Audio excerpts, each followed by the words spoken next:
Welcome. This is a collective reading. This is the third time I'm restarting this video. I sat down to record at 12:34. You need to know that. 1, 2, 3, 4. There's something there for you. I sat in my little channeling chair over there, and I wrote down some messages that I'm going to share with you now. And then I have some cards, and I have some charms that maybe we'll do if I remember. I have these dahlias behind me that were at the store, and they're kind of pinkish purple. So if you want to, at some point after the reading or while you're listening, look up the Victorian language of flowers and what dahlias represent, that might be important to you in some way. And then I have this candle going that might be a little low on wax, so it might go out. So I meant to tell you to keep an eye on that. I don't know why exactly.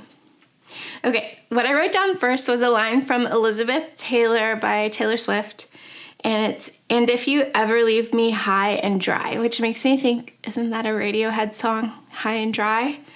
And then I wrote in parentheses, "Is that a threat or a promise?" So in the song, she says, "I'll cry my eyes violet." If you haven't seen that video, it's so good. It's just Elizabeth Taylor the whole time. It's just all these clips of Elizabeth Taylor being Elizabeth Taylor, and she's so amazing. And she plays Cleopatra, and that's my favorite. That's my favorite one.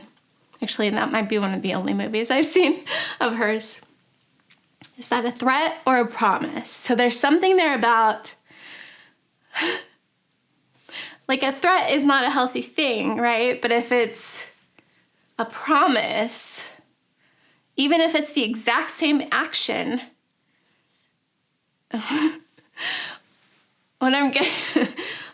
oh man, this reading is going to be interesting.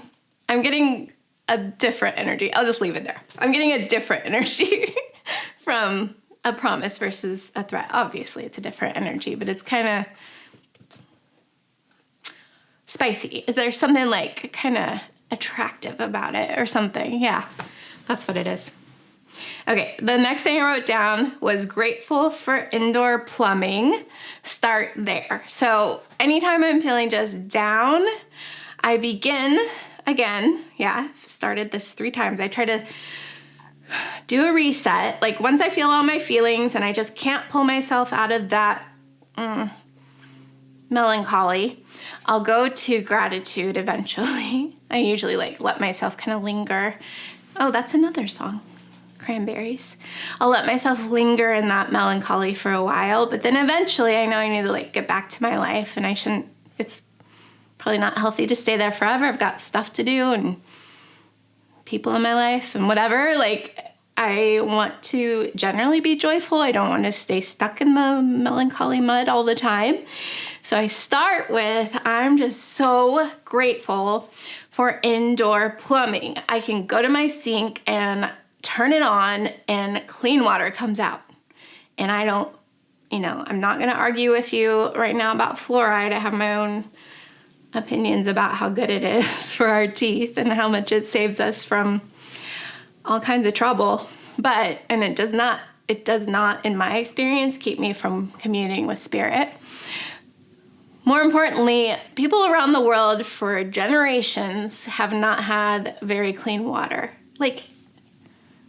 Thousands of years, hundreds of thousands of years, I don't know, lots of time, people have not had particularly clean water. And now we do, some of us, in our house, and we just turn on the faucet and out comes clean water, and that's a miracle. And I think it's a miracle from spirit, in addition to being a miracle from science, right? It's a mixture. That's what I believe. I love just going into my bathroom and everything I need is there. I don't have to, wake up in the night and walk through the dark, in the freezing cold, through the mud to take care of human needs. I love indoor plumbing, and I kind of wonder if I told my spiritual team that I would not come back to Earth until we had clean water in the home and indoor plumbing. The technology has to be a little bit more advanced before I go back, because I'm tired of walking in mud. Yeah. Not that there's anything wrong with walking in mud if that is your choice or that's your reality, but everyone has something like that. It's like maybe you don't have indoor plumbing, but you have people around you who love you. And people who live in industrialized nations who have the indoor plumbing, we don't really have a village as much, is my understanding, as people who, live in less westernized parts of the world, or whatever you want to call it, right? Because there is something about, we kind of don't need each other because we have everything in our own home. Yeah, there's something there, I think. And so there's always something to be grateful for. And it's just about you finding it, not to bypass your feelings. Feel your feelings, acknowledge what doesn't feel fair to you so that you can try to make it better for yourself and for others. Like, try to get healthier water to other communities or to your community or whatever it is, right? But having a place to go, an easy route to gratitude, is a really beautiful thing. And indoor plumbing is mine. Okay. And then I wrote down Queen Victoria. Actually, indoor toilets were invented when she was queen, so that, in England at least. So that's interesting. And then I wrote down orange blossoms. Look it up. Oh, so we've got the dahlias and we've got the orange blossoms.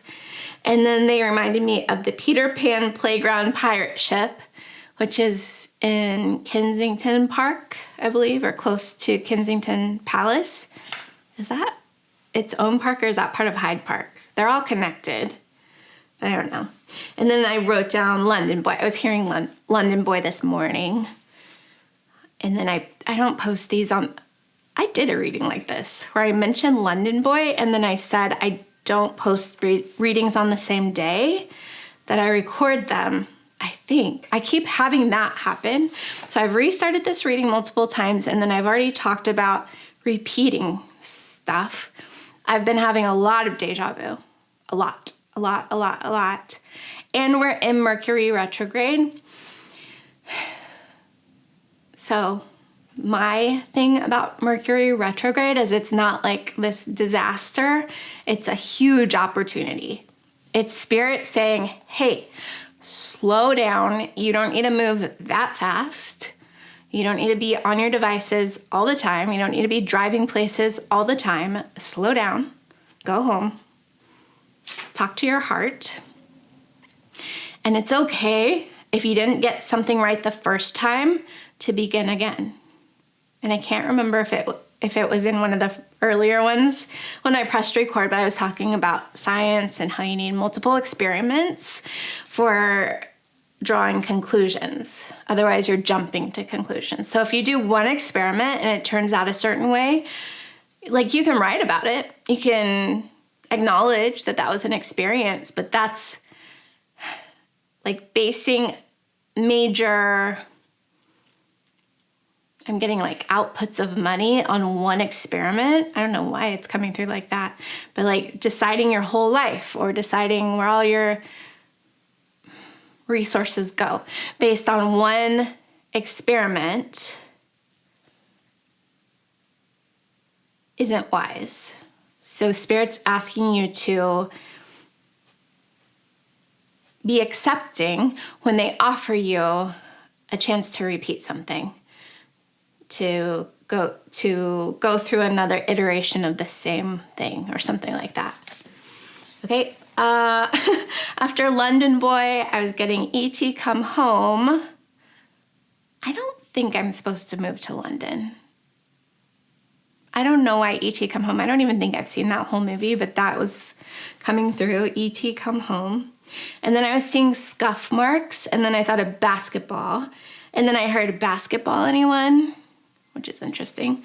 And then I thought of pancakes, anyone? And then I wrote for good measure. I do like pancakes. My pancakes. Well, they come from a mix, but I don't like going out for pancakes usually. And then I thought of the game Bump because I was thinking about basketball. And I think several years of high school, well, no, 1 year of high school and then several years of elementary and middle school. I feel like we played bump like all the time.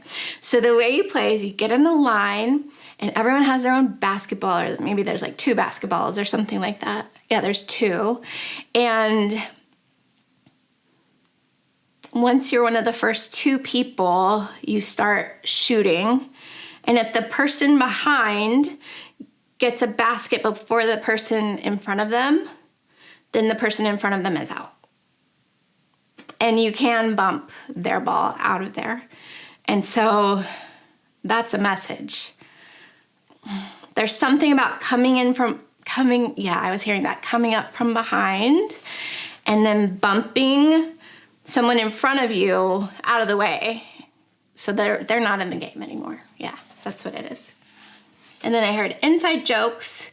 And then I had an itchy nose, which is often in confirmation, but then it like went inside my mouth, not like a sneeze. It was weird. I just wrote down weird because it was like a really weird feeling. It's like, I almost don't want to tell you because I don't like talking about body stuff very much. And then the next thing I heard was flagrantly reprimanding, which was in response to flagrantly absconding. And then it said, look up the etymology of reprimand, and it said reproof. Oh, so I'm thinking about like scientific proof, which is not what reproof means. Flagrantly has to do with like this fiery energy, right? So if you think of like a fire that's kind of out of control, but it's basically calling someone out for their behavior. And then I wrote all this down. I recorded 2 readings. I walked away. I came back and hit record a few times. But as I was coming back down the stairs, I was thinking about that phrase, I almost said fragrant, flagrantly reprimanding. And I was thinking, or like what I was feeling in my body, and this isn't an accident, is like, well, in the right circumstance, that wouldn't be so bad. And that's back to that energy I was talking about at the beginning. Is that a threat or a promise? And it's just like, it like makes me giggle. It's like maybe that I wouldn't mind being like flagrantly reprimanded in the right context by the right person. Okay. I'm almost like crying a little. It's okay if it doesn't make sense. Just say what needs to be said. And then right when I said that, I heard wind chimes. And there are none right now, but still interesting. Okay, and that took 17 minutes. 17 on the timer right now. Actually, I restarted, so maybe I didn't hit the timer again. I'm not sure. It's not the camera timer. It's a different one. I looked up and I saw 12:54, but I thought it said 12:34 again. So yeah, time. There's something about the cyclical nature of time, which is interesting because the last reading was about like, get out now. Your time's way past up. So I don't know. I think your time can be way past up for something you're already out of, and then now you're in something else that it's way past time to get out of that, or that ended and now this new thing can begin and it's way better.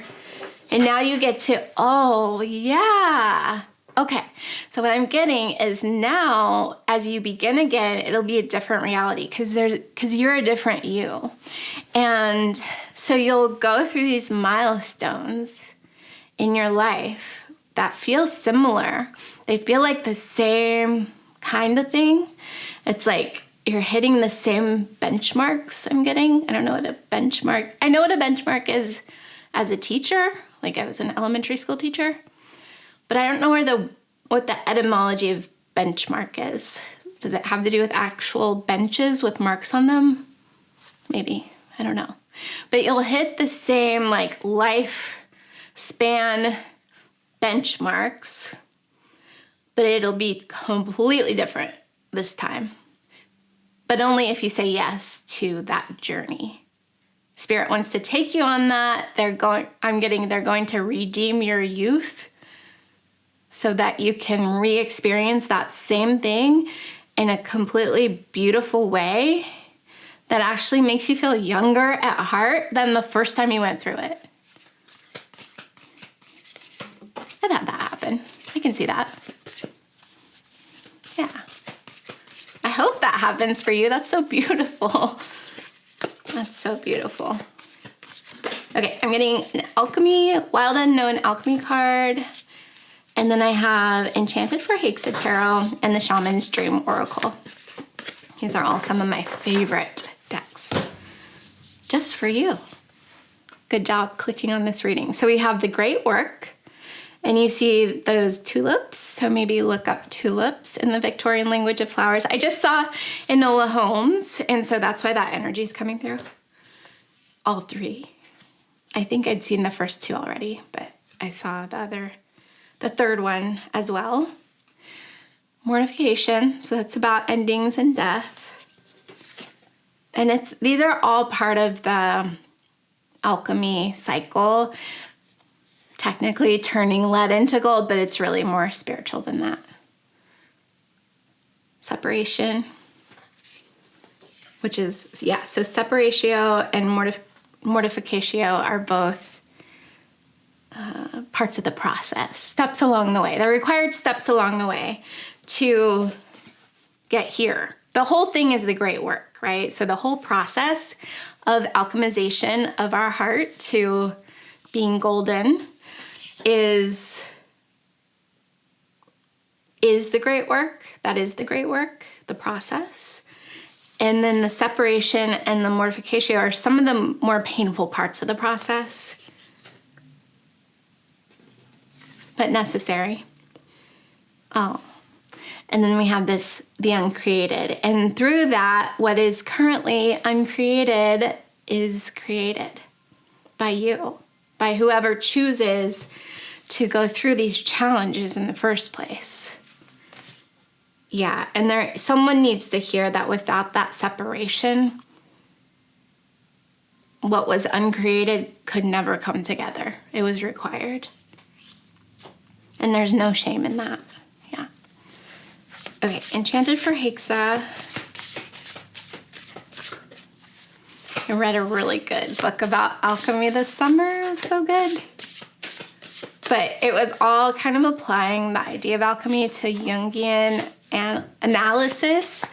And I was like, oh, but it's actually about love.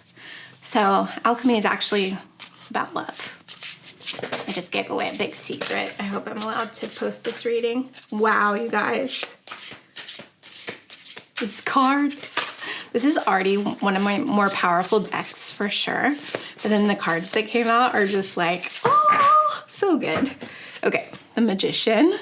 Look at her.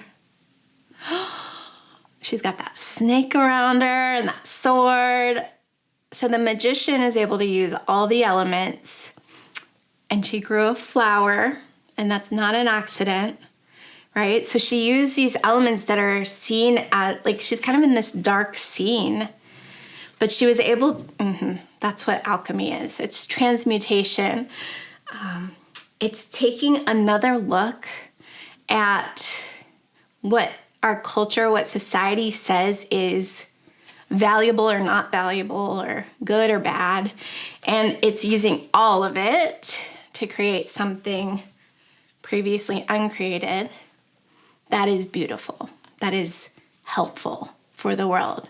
So even when you're harmed, you're able to make friends with the snake that bit you. Maybe not literally the person, but like with the energy that bit you, you're able to take on that power now and use it for good. And grow that. Oh, it's like, I kind of squeaked. It's kind of like a tulip. So that's rebirth energy too. Yeah, it's got a bulb and everything. Okay, and then we have the Tower, and that is you being the Tower. When you do this, when you take things that harm you, and you don't just like fall over and die, but you turn it into beauty. That's you being the tower in this world. That is you causing tower moments for a world that really needs them. For people around you who thought they were perfect. And then you come along and you reflect back to them that they're not. We'll just put it that way. You're not trying to hurt anybody. You're just being you. And that is triggering enough as it is. Because when you're delightful, when you're happy, when you're beautiful, when you aren't just carrying the weight of the world on your shoulders, even though you acknowledge that there is heaviness in this world, that's hard for people. That's hard for people around you to make sense of. They can't really make sense of it most of the time. And then they'll hurt you because they don't like it. And it feels like a tower for you pretty often, but eventually you kind of get used to it. You see it coming. You know how to avoid it. I was talking about Harriet Tubman in one of my previous readings, and she was able to keep all of her people who she was leading on the Underground Railroad, which was not it was not actually a train. It was like a way to get people from the south to the north. She was able to lead them all through without error. Yeah, so you need experiences along the way that teach you the challenges you'll face along the road, so that when you go back and bring other people out into their freedom, you know where the potholes are and the dangers and the snakes, or snakes in the grass I'm getting. And so you'll know how to be a good guide for them because you've done it yourself several times. Mm-hmm. But also, you have spirit guiding you. And I'm not saying following spirit's guidance is always easy and ironed out and, I'm hearing puppies and daisies. It doesn't always feel just like joyful all the time, but there is a joy to it all the time, even when you're super melancholy. Yeah. And then we have this 6 of fire, 6 of wands. That is victory. Those are sunflowers. Look at her wings. Look at that fire. Yeah, that flagrantly. Just being herself. That might be where that was coming from. People feel reprimanded just by you being you, even though maybe you are telling the truth about something, but you're not trying to reprimand anybody. You're not trying to bring anyone down a peg or whatever. You're just literally speaking the truth with all the love in your heart, and they feel reprimanded. You aren't trying to say, I'm better than you and I know everything. It's just maybe you do know something that they don't know. And you do care about getting it right and taking care of everybody along the way. And they just can't see that. Or they can see it. They can see it and they just don't like it. They don't understand where your power comes from. Even though they have access to the same power, they're just not choosing it. The power of spirit is the power of love, and that, we're told, is too soft. And so people don't choose it. But it's the most powerful power you can have. It's 105.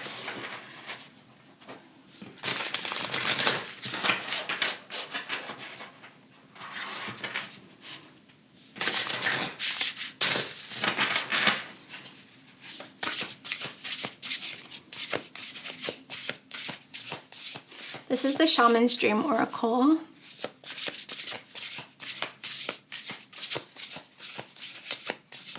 I just want to be quiet for a minute. So maybe, Spirit's asking you about being quiet. Are you being quiet?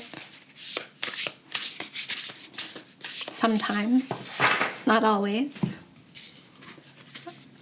Some of us are scared of being quiet because we're scared of what we'll hear or what we'll experience. Some people just are constantly moving and making noise. Oh my goodness. I just went to this yoga retreat and the activity was like involved a hairdryer and we were all in the same house. So like during nap time in the afternoon, there was this hairdryer going the whole time. And then people were like drinking a lot. I feel like a lot of alcohol because I don't really drink. It was just interesting because I think of yoga as being like a way to center into what our intuition wants. But that's not how a lot of people approach yoga, which I've been learning the hard way this last year. It's been really interesting. Okay, dance is on one foot, balancing act, and there's that Luna Moth. And it does have a little moon there on the wing. Can you see it? Interesting. My friend gave me a Luna Moth deck, and I'm just gonna see. Yeah, love who you are. So, yeah, it's all about the balance. You can see how this magician, she's standing on 2 feet, but she is carrying the weight of that snake and that sword, and she has to be in a really balanced position to do that transformation. So sometimes when you step into your spiritual awakening, into the great work of your life, right, it's hard. It's off. It puts you off balance for a while. I almost said it's off-putting, but and it is, I guess. You become a little off-putting for people. But it is what it is. Like it's just how it is. Yeah, it's the way it's meant to be. And it is to make it so you can kind of be more alone and do this process on your own for a while. And that's really scary for a lot of people. So they just don't do it. And when they don't do it, they cause harm. Like if you choose to go against Spirit's call for your life, you cause harm. There's no in-between road. There's 2 roads. There's the road where you're following your intuition, you're following Spirit, you're doing what they're calling you to do. And then there's the road where you cause harm. And I'm sorry to put it that way, but that's the reality. And that is a message from Spirit. And it's time for everyone in the world to acknowledge that. Oh, that's so sweet. Bless your lovely self. Yeah. Part of the road is not always difficult. It's not always painful. It's not always dangerous. Spirit knows you're a human being. And so they are always going to like shower. Oh, it's like in the Hunger Games. It's not like the Hunger Games at all. Sorry, that is not right. I mean, it might feel that way sometimes. Like it is spiritual warfare. That is what it is. But they're in the Hunger Games and then suddenly like this thing comes in and it's a blessing, or, you know, there's that thing at the beginning and they can get some supplies they need. Like you're not left without the resources you need. They can make a friend who can help them or whatever it is, right? Like Spirit provides for you so that you can make it through this great adventure. I'm going to read a little and then my voice is going, so this will be the end. So much of our lives are spent seeking the approval of others so that they will bless us with their love and acceptance. But you are the ultimate authority in your own life and have the power to bless or curse with your thoughts, energies, and beliefs. Take this moment to bless yourself. Many blessings on you. Many blessings. May you choose the path that is intended for you, because that is where all your blessings are. Have a wonderful day. I will see you next time.